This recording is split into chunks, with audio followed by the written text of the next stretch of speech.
Three shot, two fatally on Wellman Street. 2 men are dead and another man injured following a gun attack on Wellman Street in Rose Garden, Kingston on Wednesday. The deceased have been identified as 26-year-old Akin Ainsworth, otherwise called Bull, a 30-year-old Deshane Palmer, otherwise called Eddie, both laborers of Kingston address. Reports from the Central Police are that about 8:34 p.m., all 3 men were standing along the roadway when they were approached by a man who brandished a firearm and opened fire.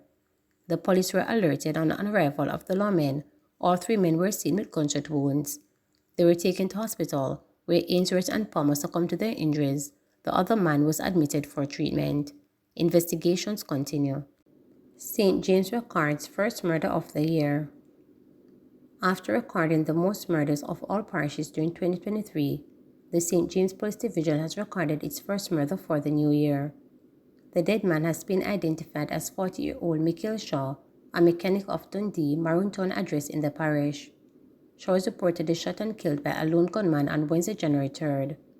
According to a report from the police, about 11:35 a.m., Shaw was at his garage when he was pounced upon by a man who brandished a firearm and opened fire. The assailant reportedly escaped on foot in the area. The police were alerted on their arrival. Shaw was seen lying on his back with what appeared to be gunshot wounds to his upper body. He was assisted to hospital where he was pronounced dead. The police are urging individuals who may have information to contact them in relation to the incident. 21-year-old slapped with lottery scamming charges. Detectives assigned to the lottery scam task force arrested a 21-year-old man after seizing 8 U.S. bank cards, 1 laptop and a cellular phone in his possession during an operation at his home on Thursday morning. He has been identified as the Marine Spence of Bogue Village in Montego Bay. The confiscated devices reportedly contain information of persons residing overseas. Spence is now facing charges of possession of identity information and possession of access devices. Reports are that between the hours of 4 a.m. and 7 a.m., a search was conducted at Spence's residence, during which the bank cards and devices were seized. He was subsequently arrested and charged. His court date is being finalized. St. Mary escapee captured, 6 others still at large. 1 of 7 men who escaped from the Arcabesa police lockup on December 21 last year is back behind bars, according to the head of the St. Mary Police Division, Superintendent Babette Morgan Simpson. He is 22-year-old Linton Bailey from Jacks River. He was nabbed by the cops in an early morning operation in the Wilderness area on Thursday, January 4. Bailey was originally in custody after being charged with shooting with intent. It is alleged that in October 2023, he fired shots at police personnel on the Prospect Main Road. The other 6 prisoners who escaped with Bailey are still at large. All 7 were discovered missing during a routine cell check, and preliminary reports suggested that they escaped by cutting through a ventilation grill. Those still on the run were detained for several offenses including murder and aggravated robbery. Relatives dismisses suicidal claim after St. Mary teen found hanging. Jamaica's first alleged case of suicide for 2024 took place on Tuesday when 19-year-old bartender Tamika Nikki Atherton reportedly hung herself from a tree near her house in Islington, St. Mary. But while media reports say the police have ruled the death as suicide and that the young lady has previously attempted suicide, a relative dismissed that claim, saying he had never heard of that. "No, me never hear that. Me never hear that. Me never hear that the party," Tamika's uncle Leroy stated. Leroy described the deceased as a nice young woman. "A one nice girl, man. Me I tell you say, she nice. Me never see that suicide coming. We no see that," he added. According to him, he regularly visits Lebanon, where Tamika lived, and had never heard anything about suicide or attempted suicide. Police reports claim that Tamika was at home when she told her mother and stepfather that she was going outside to do laundry. After she failed to return after several hours, a search was launched for her. She was reportedly found hanging from a tree with a hose around her neck. The police later removed the body.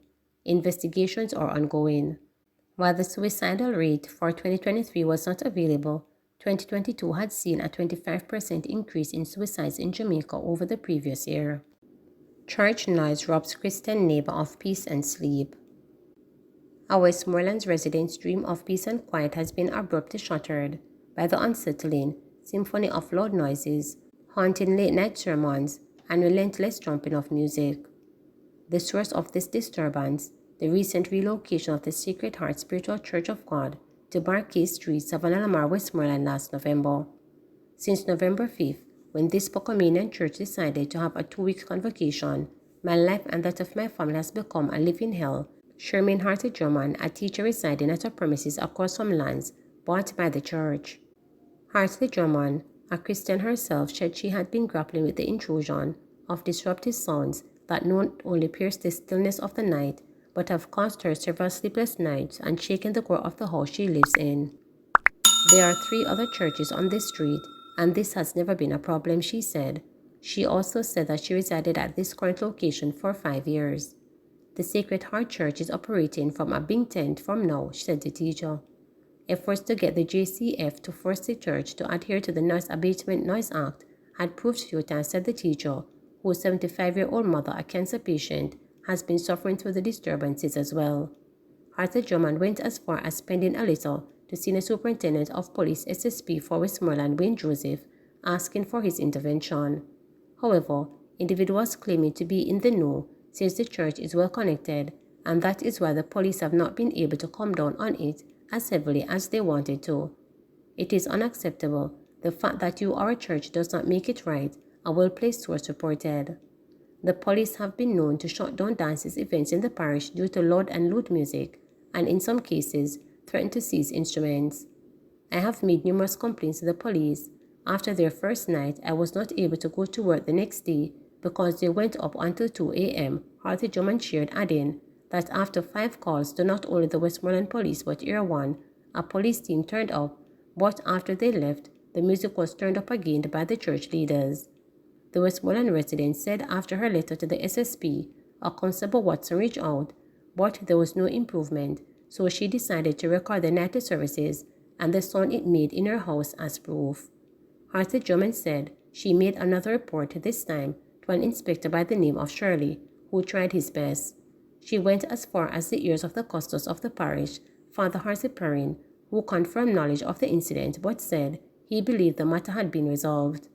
Harty Drummond is convinced that the police were facing backlash for attempting to enforce the regulations on the church. At least 150 congregants converged at the big tent that the church has put up since it started operating in this space, said Harty Drummond. It was in the final 2 days of the 2-week convention that she said she received some relief after the police telephoned the pastor, threatening to stop the service if they did not turn on the music.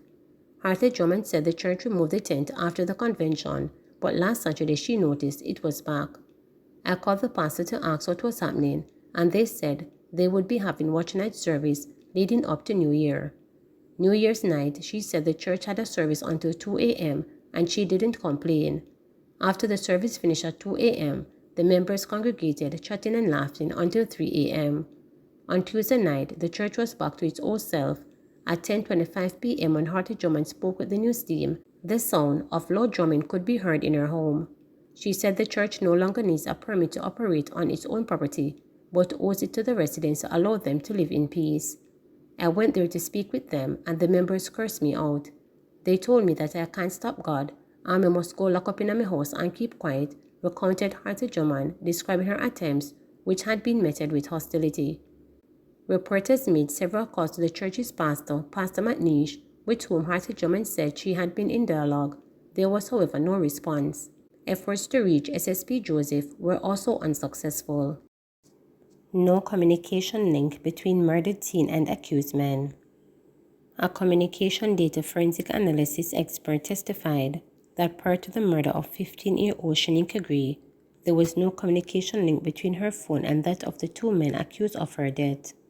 Gregory Roberts is currently on trial in the St. James Circuit Court for the killing of the teen in 2017. Co-accused Marlon Morris had pleaded guilty in September 2022 and was sentenced to life in prison a month later.